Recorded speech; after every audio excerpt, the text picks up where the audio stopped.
함께 읽은 말씀은 빌라도가 예수님을 재판하는 이야기입니다. 이게 원칙적으로 말이 안 되는 상황입니다. 하나님이 인간을 재판해야 되는데 인간이 하나님을 재판하고 있습니다. 말도 안 되는 일을 하는 존재가 바로 인간입니다. 빌라도가 예수님께 아주 중요한 질문을 했습니다. 그 질문이 18장 33절에 정확하게 기록되어 있습니다. 네가 유대인의 왕이냐? 네가 유대인의 왕이냐? 빌라도가 예수님께 한 이 질문은 인간이 예수님에 대하여 던지는 질문의 핵심을 잘 요약하고 있습니다. 이런 질문이죠. 예수님은 누구신가? 라는 질문입니다. 예수님의 제자 요한은 이 요한복음을 기록하면서 그날 밤 빌라도가 예수님께 던진 이 질문을 중심으로 예수님에 대하여 중요한 메시지를 우리에게 전해주고 있습니다. 먼저 요한이 우리에게 전해주는 그날의 이야기의 선을 차근차근 따라가다 보면 네 부류의 사람들을 우리가 만나게 됩니다. 이런 사람들이죠. 빌라도, 군인들, 유대인들, 그리고 대제사장들입니다. 이 사람들이 그날 정말 자기 나름대로 바쁘게 움직이고 있습니다. 그리고 예수님을 중심으로 열띤 논쟁을 벌이고 있습니다. 논쟁의 주제는 이것입니다. 예수는 과연 유대인의 왕인가? 라는 주제죠. 이 질문에 대해서 예수님 주변에 있던 그 네 종류의 사람들, 즉 빌라도, 군인들, 유대인들, 대제사장들은 각자 나름대로 예수님에 대해서 정의를 내리고 있습니다. 그런데 가만히 읽어보면 그들이 생각하는 왕의 개념과 예수께서 말씀하시는 왕의 개념이 굉장히 차이가 있다는 걸 알 수가 있습니다. 또 그들이 생각한 나라, 킹덤, 나라의 개념과 예수님께서 말씀하신 나라 개념이 아주 다르다는 것을 알 수가 있습니다. 먼저 요한이 전해주는 그날의 대화와 행동을 통해 예수님 주변에 있던 네 부류의 사람들이 어떻게 왕을 생각하고 어떻게 나라를 생각하면서 예수님에 대해서 결론 내리고 있는가를 살펴보면 예수님께서 하신 말씀을 더 선명하게 알 수가 있을 것입니다. 첫 번째 사람 빌라도입니다. 그는 로마에 의해서 세워진 유대 총독이죠. 빌라도는요 3번이나 나는 예수에게서 아무런 죄를 찾지 못했노라고 선언합니다. 그래도 예수님을 채찍질하고 십자가에 못 박히도록 내어주고 말죠. 예수님에 대해서 고뇌하지만 그의 마지막 판결은 십자가에 못 박히도록 내어주는 것이었습니다. 빌라도가 예수님에 대해서 여러 말을 했지만 결론적으로 마지막 한 말은 이것입니다. 19장 14절에 빌라도가 유대인들에게 이르되 보라 너희 왕이로다 라고 말하죠. 빌라도는 유대인들에게 예수님을 너희 왕이라고 말했습니다. 즉 유대인의 왕이라고 말하는 거죠. 빌라도는 예수님을 어떻게 생각했을까? 이렇게 생각한 겁니다. 예수는 인간이다. 그리고 예수는 유대인의 왕이다 라고 생각을 했습니다. 두 번째 사람들은 군인들입니다. 그날 밤 그 자리에 있던 군인들의 생각이 그들의 행동에 잘 나타내는데 19장 2절과 3절 읽어보면 이렇게 기록이 되어 있어요. 군인들이 가시나무로 관을 엮어 그의 머리에 씌우고 자색옷을 입히고 앞에 가서 이르되 유대인의 왕이여 평안할지어다 하며 손으로 때리더라. 군인들은 유대인의 왕이여 평안할지어다 라고 이렇게 예수님께 말했죠. 이것은 유대인의 왕으로 인정하는 것이 아니라 조롱하는 겁니다. 성경 읽어보니까 가시나무로 만든 관을 예수님의 머리에 꾹 눌러 씌웠습니다. 왕관을 비유하며 조롱하는 거죠. 자색옷을 입혔습니다. 왕복을 비유하며 조롱하는 거죠. 그리고 손으로 때렸다라고 기록합니다. 군인들은 예수님을 유대인의 왕으로 인정하지 않았습니다. 행악자로 말하고 있는 겁니다. 악을 행했는데 자칭 스스로 유대인의 왕이라고 말했지만 그 말은 거짓말이며 그는 유대인의 왕이 아니다 라는 가정하에 예수님을 조롱하고 있는 거죠. 세 번째 부류의 사람들은 유대인들입니다. 정작 유대인들은 예수님을 어떻게 생각하였을까? 그들이 하는 말이 19장 12절에 이렇게 기록되어 있습니다. 이러함으로 빌라도가 예수를 놓으려고 힘썼으나 유대인들이 소리질러 이르되 이 사람을 놓으면 가이사의 충신이 아니니이다. 무릇 자기를 왕이라 하는 자는 가이사를 반역하는 것이니이다. 유대인들은 예수님을 유대인의 왕이라 생각하지 않았습니다. 자기를 왕이라 하는 자라고 결론 내리고 있습니다. 무슨 뜻입니까? 자칭 스스로 왕이라고 말하는 자이다. 유대인들은 예수님을 자칭 스스로 하나님의 아들이라 주장하는 자이며 자칭 스스로 유대인의 왕이라 주장하는 자라고 결론 내렸습니다. 하나님의 아들이라고 스스로 주장하는 것은 신성 모독죄에 해당되고 자칭 스스로 왕이라 하는 것은 반란죄에 해당되는 거죠.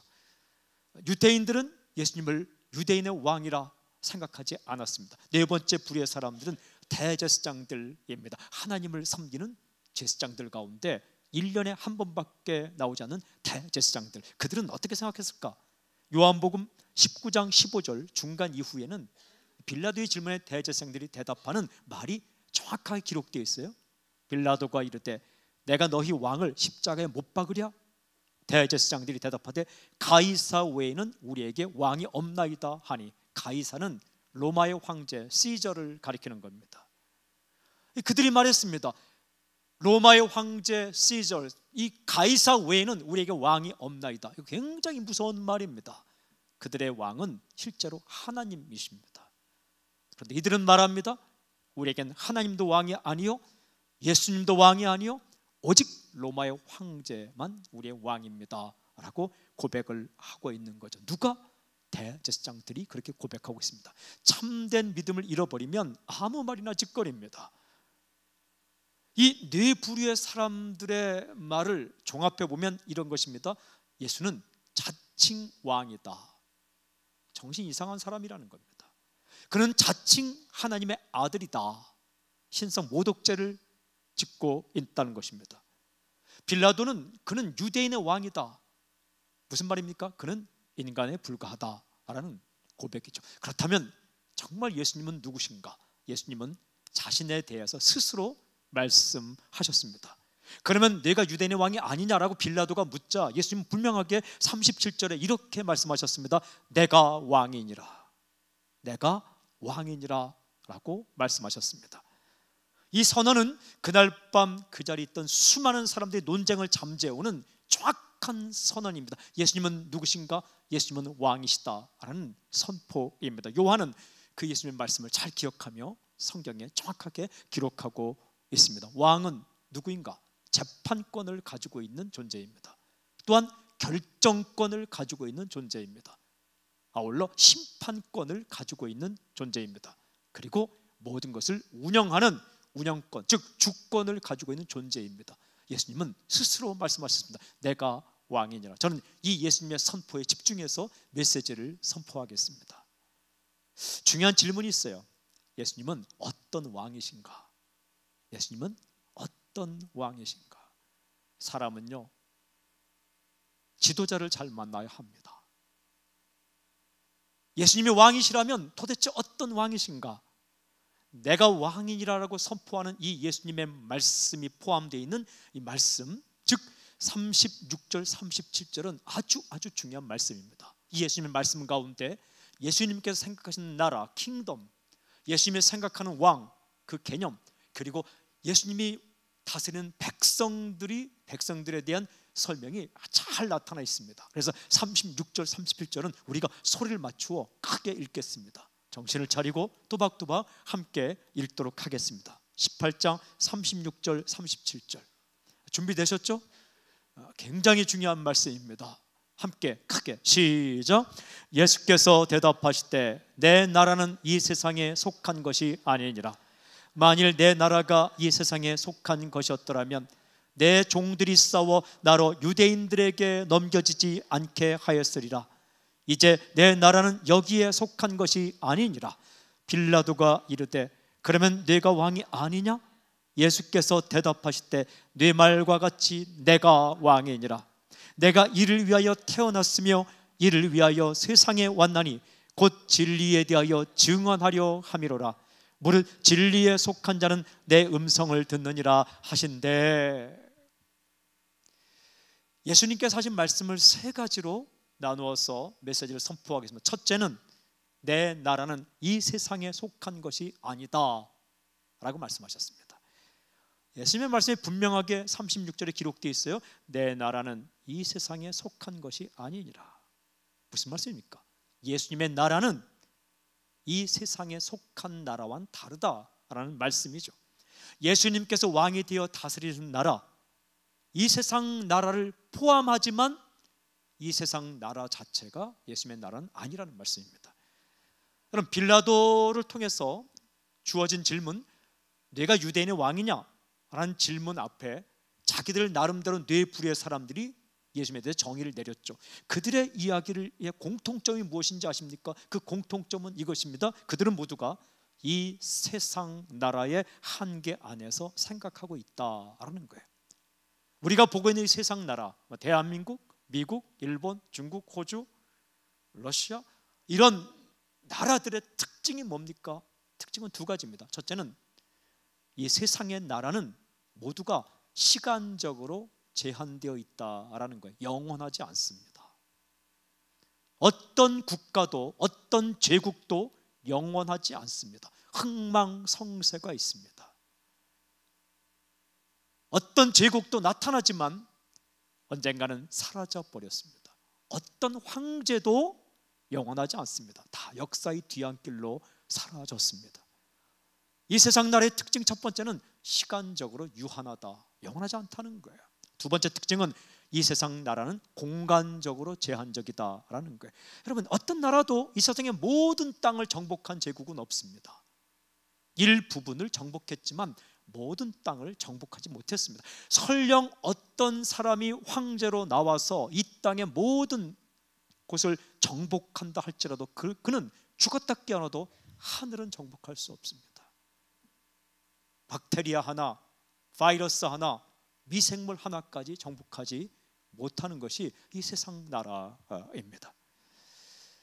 세상 나라의 한계 안에서 예수님을 생각하다 보니까 예수님을 대해서 정확한 결론을 내리지 못하는 거죠. 그러나 예수님께서 다스리는 나라는 주님의 말씀처럼 이 세상 나라에 속해 있지 않다.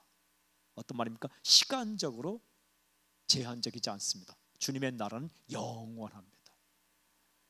주님의 나라는 끝이 없습니다. 예수님이 이 땅에 탄생하시기 전에 천사 가브리엘이 예수님의 어머니 마리아에게 나타났죠. 마리아에게 나타나서 정확하게 앞으로 태어날 예수님에 대해서 알려주셨습니다. 그 알려주신 말씀 가운데 누가복음 1장 33절 이렇게 기록되어 있습니다. 영원히 야곱의 집을 왕으로 다스리실 것이며 그 나라가 무궁하리라. 예수님은 왕이신데 영원히 다스리고 그 나라는 무궁하리라 라고 알려주었습니다. 여러분, 예수님은 영원히 다스리는 왕이십니다. 그의 나라는 무궁합니다. 끝이 없습니다. 세상 나라는 끝이 있지만 예수님의 나라는 끝이 없습니다.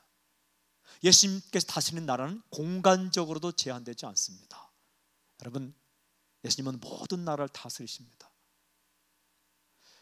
이 요한복음을 기록한 요한은 이후에 환상을 보고 그가 기록한 책이 바로 요한계시록입니다.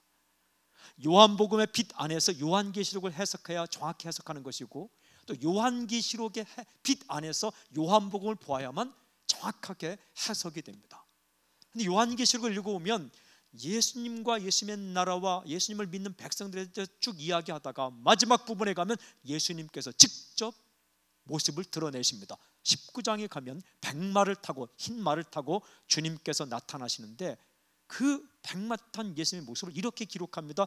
그 옷과 그 다리에 이름을 쓴 것이 있으니 만왕의 왕이요 만주의 주라 하였더라. 마침내 드러난 예수님 옷자락과 다리에 예수님의 이름이 적혀 있는데 그 이름이 만왕의 왕 만주의 주, King of Kings, Lord of Lords, 모든 왕을 다스리는 왕이요 모든 주인을 다스리는 주다라고 이름이 적혀 있었습니다. 이 가사는 핸델의 메시아에 보면 할렐루야라는 곡이 있는데 거기에 계속 등장하는 가사입니다. 또 주가 길이 다스리시리 왕의 왕 주의 주 영원히 영원히 영원히 영원히 영원히 영원히 영원히 영원히. 예수님은 모든 왕들의 왕이시요 모든 주인들의 주이시다. 모든 민족, 모든 백성, 모든 영역이 다 예수님의 나라이다 라고 말씀하시는 거예요. 이 땅만 아니라 저 천상의 세계까지도 예수님이 다스리는 나라이다. 영원합니다. 그리고 끝이 없는 그 나라, 그 예수님의 나라입니다. 여러분, 예수님은 유대인의 땅에 오셨습니다. 예수님은 유대인으로 오셨습니다. 영화 보면은 멋있는 서양 사람으로 나타나지만 예수님은 유대인의 모습으로 오셨습니다.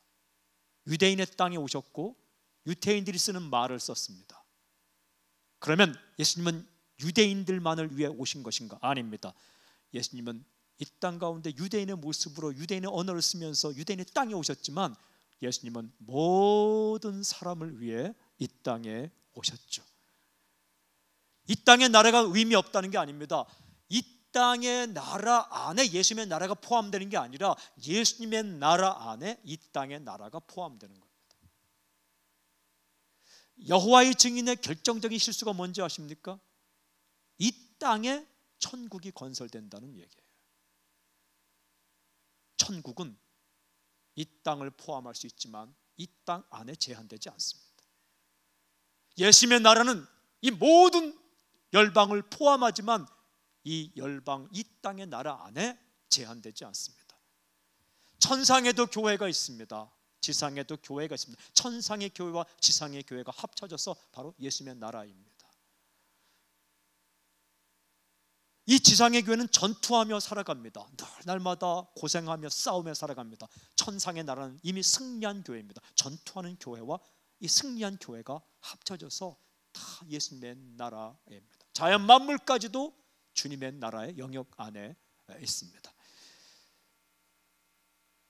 예수님은 진정한 왕으로 이 땅에 오셨는데 시간적인 제한이 없고 공간적인 제한이 없는 진정한 왕 중의 왕이요 주인 중에 주인이시다.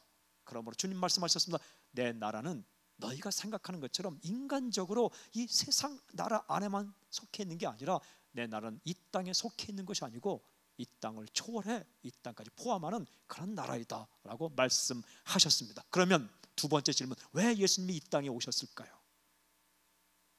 두 번째, 주님 말씀하십니다. 나는 진리에 대하여 증언하러 이 세상에 왔다. 나는 진리에 대하여 증언하러 이 세상에 왔다. 예수님께서 하신 말씀이 37절에 이렇게 기록되어 있어요. 내가 이를 위하여 태어났으며, 크리스마스죠. 이를 위하여 세상에 왔나니 곧 진리에 대하여 증언하러 함이로다. 예수님이 왜 이 땅에 오셨는가? 진리를 증언하러 오셨다.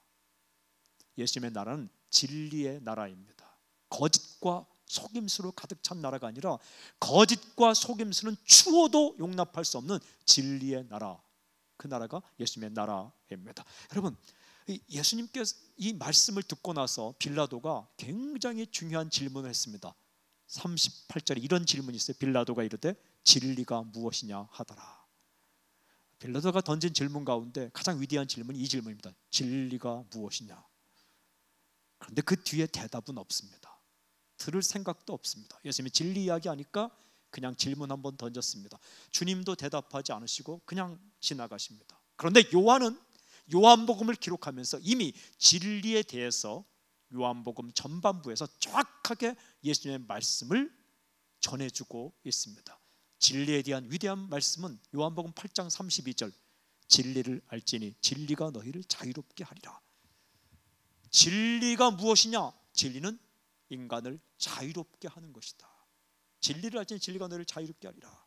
사람은요 진짜 매여 살아요. 매여 살아요.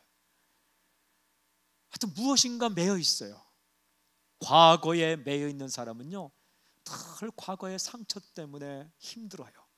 상처에 매여 있지 않고 어떤 사람은 과거의 영광에 매여 있어요. 그가 걸린 병을 왕년병이라 그래요. 내가 왕년에 이랬다. 18대 1로 싸웠고 무슨 18대 1이에요. 그 과거에 매여 있어요. 어떤 사람은요 돈에 매여 있고 어떤 사람은 사람의 평가에 매여 있어요. 칭찬 들으면 웃고 책망 들으면 울고, 어떤 사람은 항상 공간에 매여 있어요. 이 매여 있는 줄이 10개, 20개, 30개, 40개가 나를 매고 있는 거예요.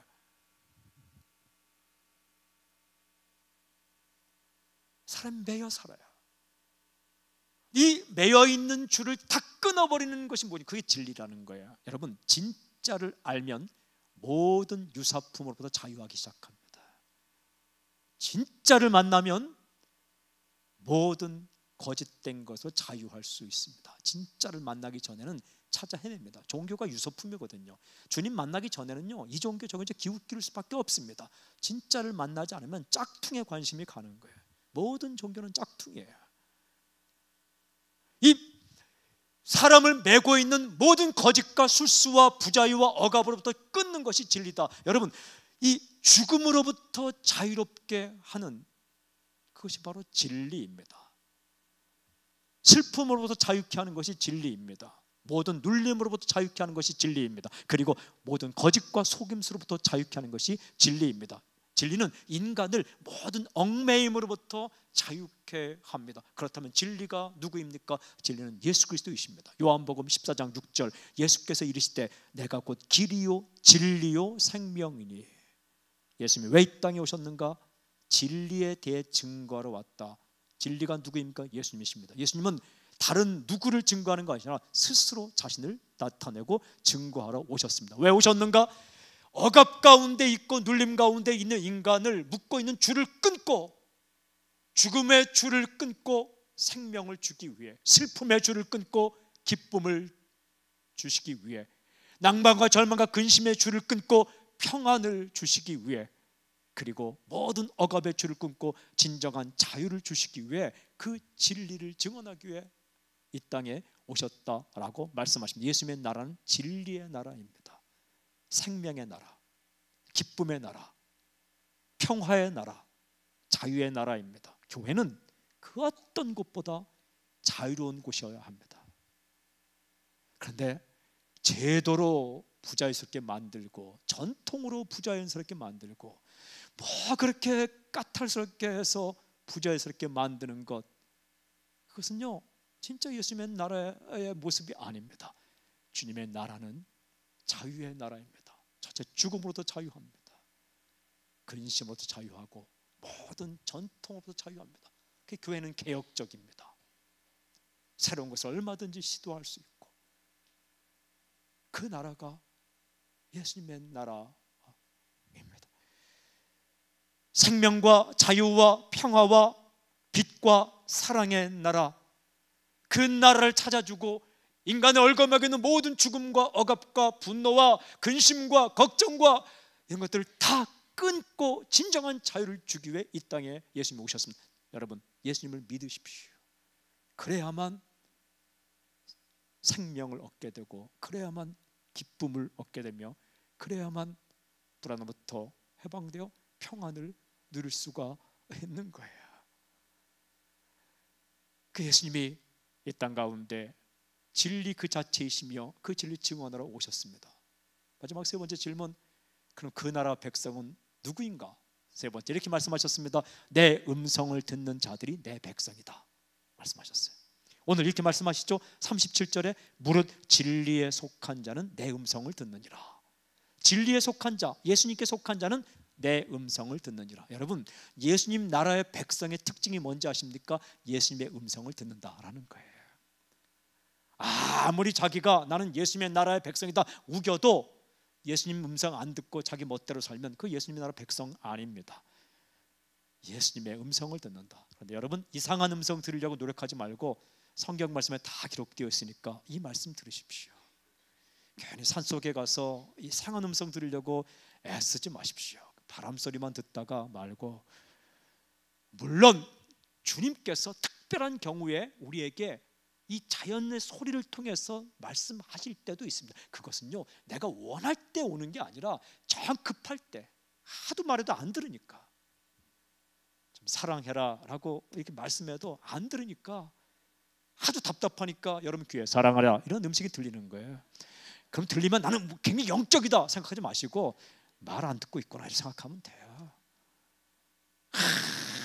하도 말 안 들으면 그런 소리가 들립니다. 여러분, 그런 소리 없다라고 생각하지 마세요. 또 어떨 때는 한 사람을 한순간에 바꾸기 위해서 그런 음성이 들리기도 합니다. 그 소리가 없다, 절대로 없다, 그것도 이상한 거예요. 성경이 있거든요. 매번 들리면 힘들어 못 삽니다. 매번 들을 때 나는 매번 하나님의 음성을 들어. 운전할 때 우회전, 좌회전, 스탑. 정신 사나워서 사고 납니다. 특별한 때는 스페셜하게 오지만 주님의 말씀은 성경에 기록되어 있어요. 이 음성을 듣고 이 말씀대로 사는 자가 예수님 나라의 백성이라는 겁니다. 여러분, 그들이 누구입니까? 진리에 속한 자, 그리고 그래서 예수님의 나라의 백성, 예수님의 음성을 듣는 자, 그래서 예수님 나라의 백성, 이들이 누구입니까? 그들이 바로 교회입니다. 교회는 건물이 아닙니다. 예수님의 음성을 듣고 따라가는 사람들입니다. 교회는 제도가 아닙니다. 교회는 예수님의 음성을 듣고 따라가는 사람들입니다. 이 지상의 교회뿐만 아니라 천상의 교회도 주님의 음성에 귀를 기울입니다. 지역 교회뿐만 아니라 선교 단체도 교회입니다.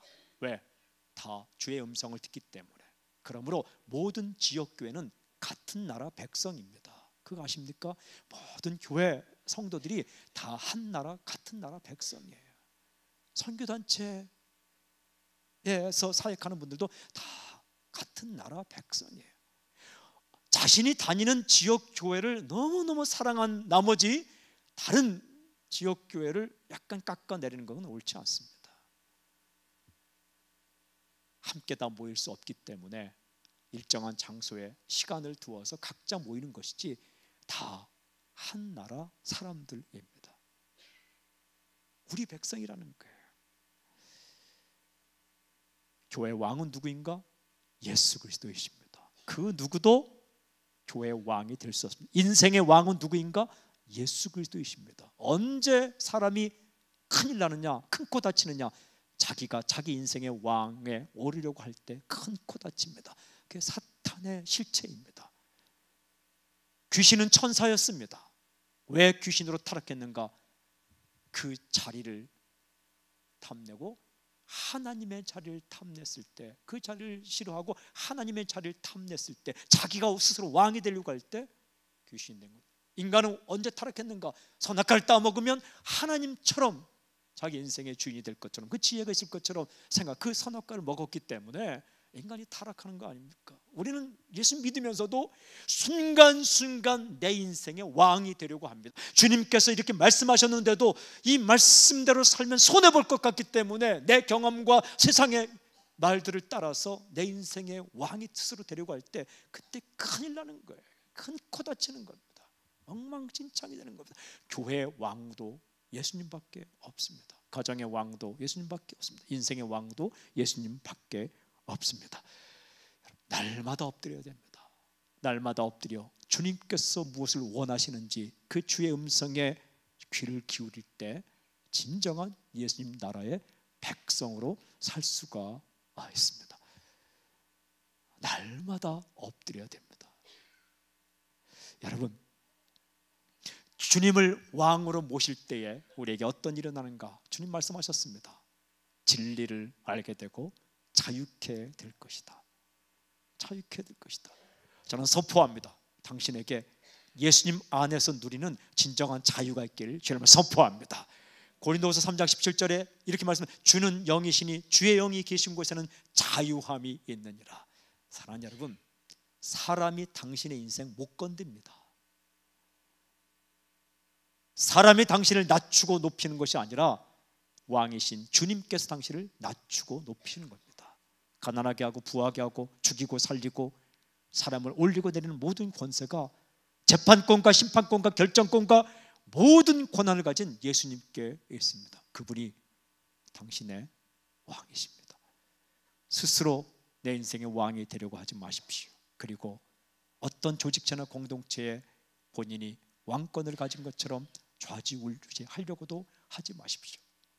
모든 사람이 다 엎드려 주 앞에 순종하고 나아갈 때 당신이 살고 공동체가 살고 이 민족이 살고 이 민족의 교회가 살 줄로 믿습니다. 그분이 오신 날이 크리스마스입니다. 그 왕권을 무시하며 주 앞에 엎드리지 못한 삶을 살았다면, 예수님을 왕으로 인정하며 주 앞에 엎드려 주의 음성에 민감하게 해달라고 기도할 때에 당신은 더욱더 자유하게 될 것입니다. 살게 될 것입니다. 그리고 그 나라의 평안과 기쁨과 행복과 생명과 생명력과 파워를 누리는 놀라운 역사가 있게 될 것입니다. 주님은 언젠가 이 땅 가운데 나타날 것입니다. 누구도 부인할 수 없게끔, 의심할 수 없게끔 진정한 왕이신 왕 중의 왕이요 주인 중의 주이신 예수님께서 만방이 보는 앞에 진짜 왕의 모습으로 나타나게 될 것입니다. 그날이 올 때까지 우리가 주님 다시 만날 때까지 주님 안에, 주님을 위해, 주님을 찬양하며, 주님을 전하며, 주님 높이며 주님과 함께 행진하는 예수 나라의 백성들로 살기를 주의 이름으로 선포합니다. 이 땅에 오신 만왕의 왕 주님을 찬양합니다. 만주의 주 예수님을 찬양합니다. 할렐루야, 할렐루야, 아멘.